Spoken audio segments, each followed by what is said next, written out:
Hello student, I am Durga Vidya and welcome back again to video lecture of the solid state. In my previous video lecture, we have seen that the non-stoichiometric point defect. In a non-stoichiometric point defect, they are classified into the two categories. One is the metal excess defect and second one is the metal deficiency defect. Okay, so let's see. The non-stoichiometric point defect, they are classified into two categories. One is the metal excess defect. Second one it is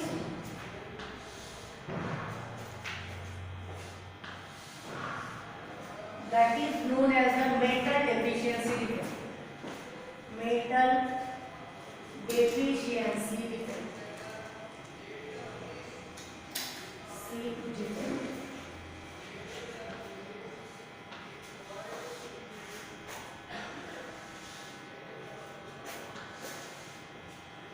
And metal excess defect, they are classified into the two categories. Which one? One it is known as the anion vacancy. Anion vacancy. And second one it is known as the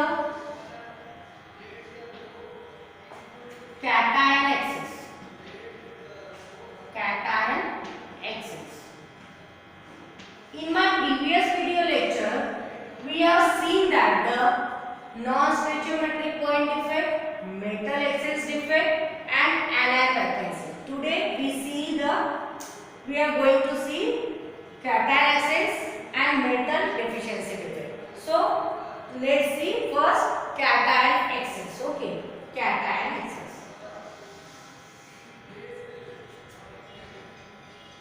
Cation excess. What is meant by the cation excess? Cation excess में हो जाना, cation का excess में हो जाना. Cation excess means cation excess में आ जाना है. Excess मतलब ज्यादा हो जाना. अब देखो नॉन स्टोइचोमेट्रिक पॉइंट डिफेक्ट का मतलब तो आपको पता है कि इसमें जो आपका मॉलिक्यूलर फॉर्मूला जो रहता है कंपाउंड का वो आपका चेंज होता है ऑब्वियसली. तो यहाँ पे कैटायन का नंबर बदलने से मतलब एक्सेस में आने की वजह से वो क्रिस्टल जो स्ट्रक्चर रहेगा उसमें ऑब्वियसली नंबर में चेंज आएगा और वो क्रिस्टल जो आएगा वो डिफेक्ट में आ जाएगा. अब देखते हैं हम लोग कैसे. तो मैं इसके लिए एक एग्जांपल लेती हूँ. That example it is known as the ZnO. और ये ZnO में जिंक ऑक्साइड में अगर मैं एग्जांपल लेती हूँ तो Zn जो है वो आपका +2 जो है ये आपका साइज में स्मॉल रहेगा. एक जो एलिमेंट है वो आपका जो रहेगा वो साइज में छोटा रहेगा. क्यों? क्योंकि क्रिस्टल स्ट्रक्चर अगर देखते हैं तो कैटायन जो एक्सेस होता है वो इंटरटिशियल साइड में आके तो क्या कर लेता है अपनी जगह को क्या कर लेता है ऑक्यूपाई कर लेता है. जैसे कि देखो एक एग्जांपल मैं एक काम करती हूँ विदाउट सर्कल करती हूँ. ये है आपका Zn+2 oxygen 2 minus Zn+2 oxygen 2 minus. फिर यहाँ पे ऑक्सीजन -2 Zn क्या आ रहा +2 ऑक्सीजन आ रहा आपका यहाँ पे कितना -2 Zn आ रहा +2. ठीक है. फिर आ रहा सपोज समझ लो Zn+2 ऑक्सीजन -2 Zn+2 ऑक्सीजन -2. ठीक है. अब देखो ये आपका एक क्रिस्टल स्ट्रक्चर है, ये आपका एक क्रिस्टल स्ट्रक्चर है. और यहाँ पे आप देखोगे तो एक क्रिस्टल स्ट्रक्चर दूसरे क्रिस्टल स्ट्रक्चर को किस तरह से अटैच है और इंटरटिशियल साइड में आपका इन दोनों में एक का साइज जो है वो आपका छोटा है, एक का साइज जो है बड़ा है. ऑक्सीजन का साइज यहाँ पे बड़ा है और Zn+2 का साइज जो है वो आपका छोटा है. तो ये एक मेरा क्रिस्टल स्ट्रक्चर है. ठीक है. अब अगर इसको काउंट करते हो तो Zn का और ऑक्सीजन का रेशियो देखते हो तो कितना आएगा. देखो Zn+2 कितने हैं हमारे पास, Zn+2 जो है उनका नंबर देखो 1 3 4 5 6, कितने नंबर है 6। ऑक्सीजन देख लो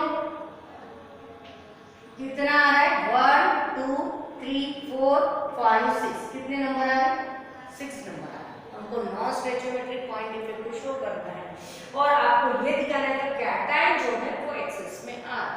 ठीक है, अगर सपोज समझ लो मैं ZnO को अगर ये वाले क्रिस्टल को हीट अप कर देती हूँ, गर्म करती हूँ, ZnO को अगर मैं हीट करती हूँ तो इस कंडीशन में आपके पास Zn+2 वाला charge plus half of O2+2 electron, इस टाइप से हमारे पास यहाँ पे क्या होते हैं, ये कंपाउंड बाहर निकलता है।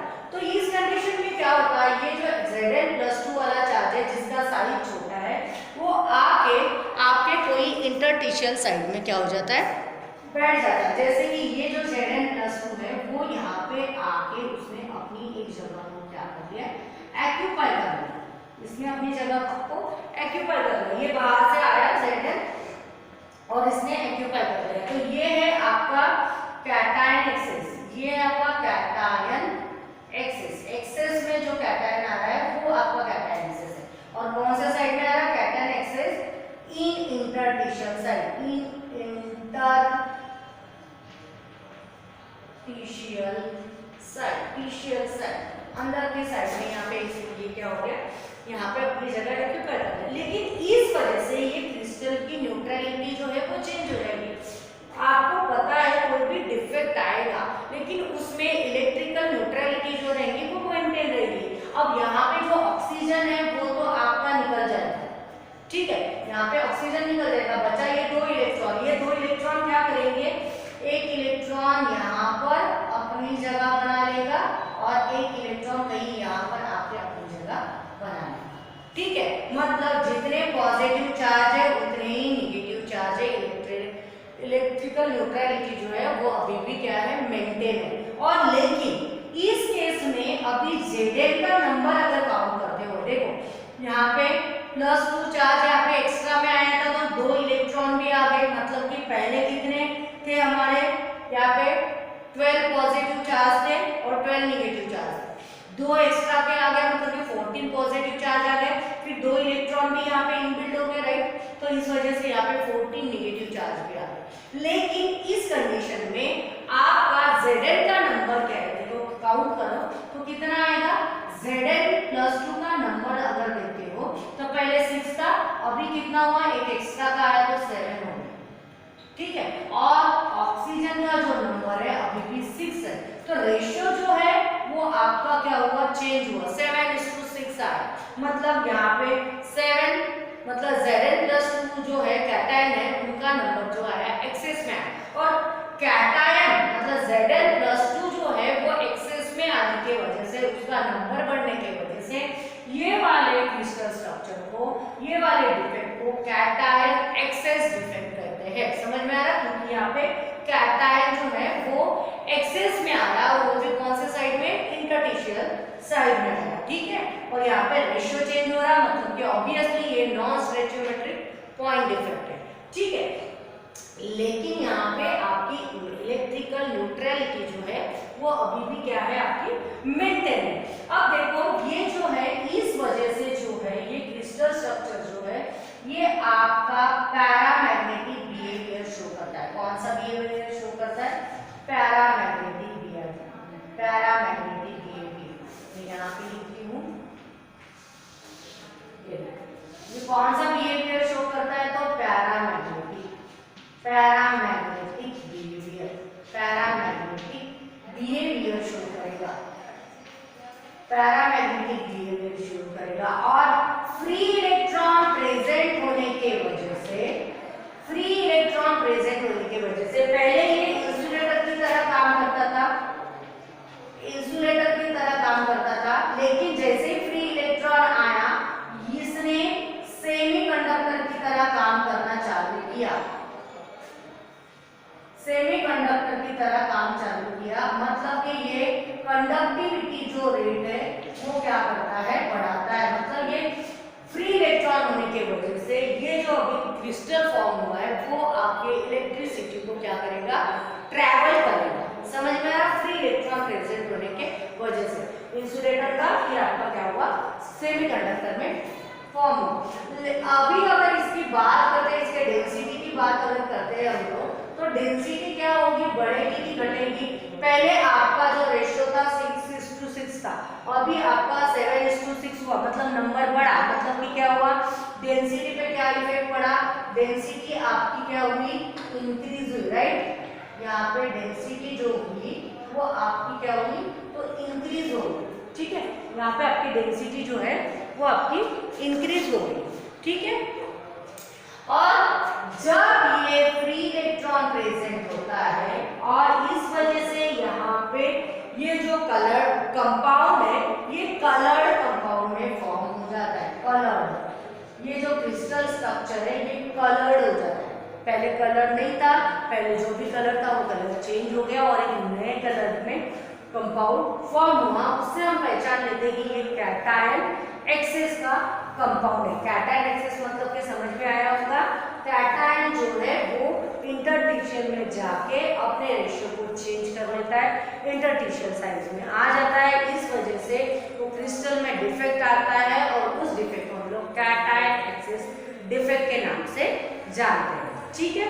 अब हम लोग देखते हैं नेक्स्ट वाला defect and last defect, that is known as the metal deficiency defect. Metal deficiency defect मैं उसको यहाँ पे लेती हूँ,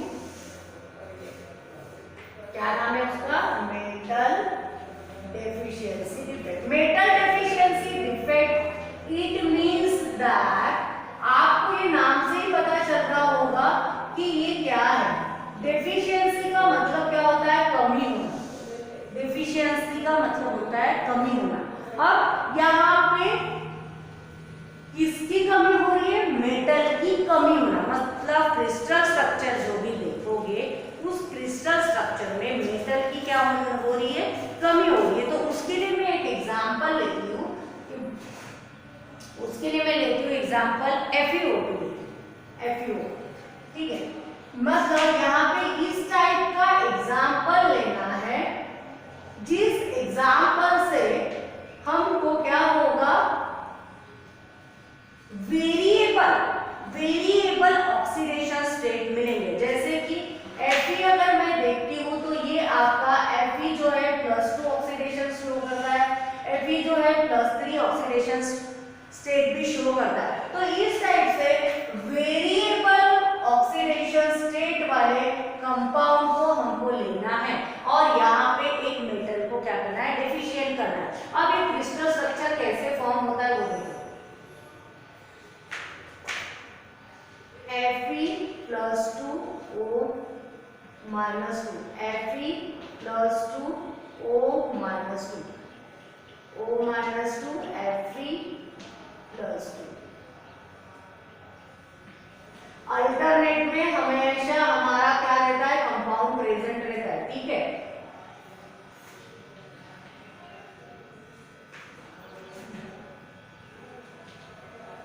आप चाहे जितना बड़ा कंपाउंड बनाना चाहते हो बना सकते हो, लेकिन हमको उतने की जरूरत नहीं। हमारा मोटिव क्या है कि हमको ये टॉपिक को क्लियर समझना है, बस उतना, ठीक है। अब ये मेरा एक क्रिस्टल स्ट्रक्चर है, डिफेक्ट है, और मैं इसको स्ट्रक्चर को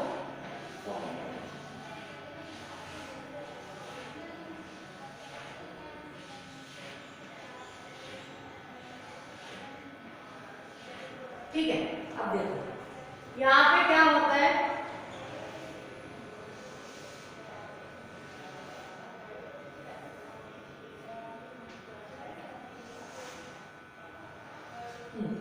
यहाँ पे मेरा एक क्रिस्टल, अब ये क्रिस्टल में क्या बोला है, डेफिशिएंसी होना, मतलब कमी होना। कमी होना किसकी कमी होना, मेटल की कमी होना। यहाँ पे आप मेटल देख रहे होंगे तो Fe+2 हमारा मेटल है, ठीक है।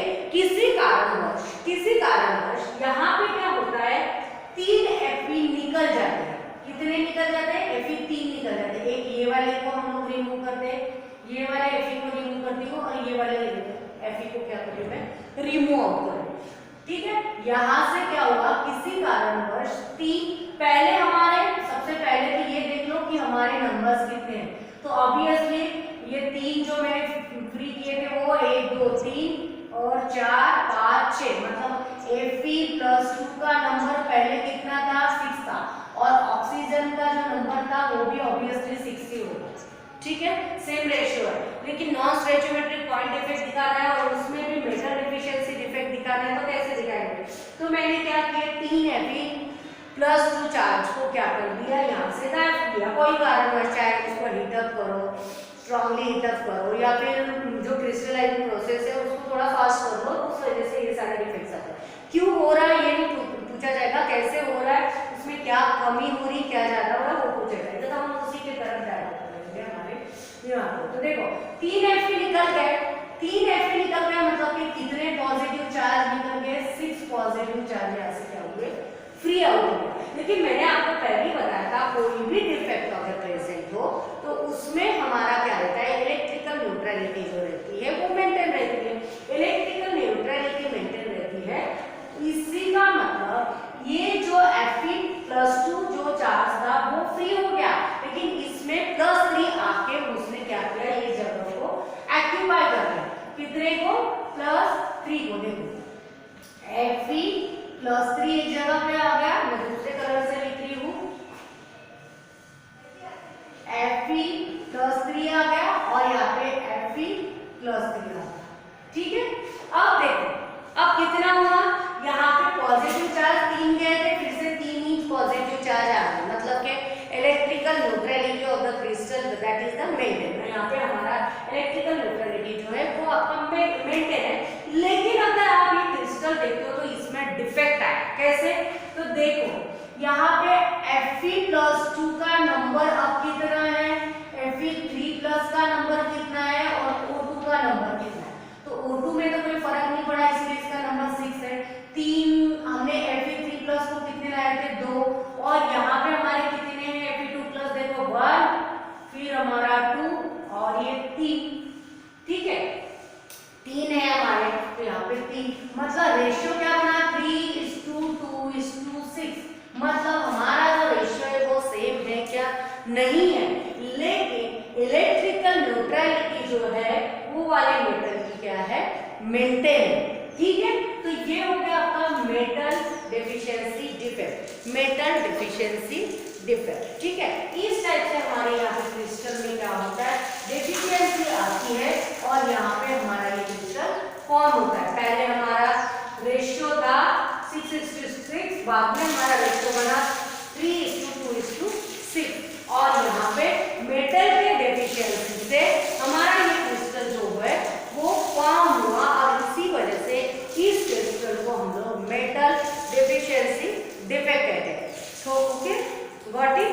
Quickly note down and we will see the impurity defect in next video lecture. Okay, thank you, bye bye and take care.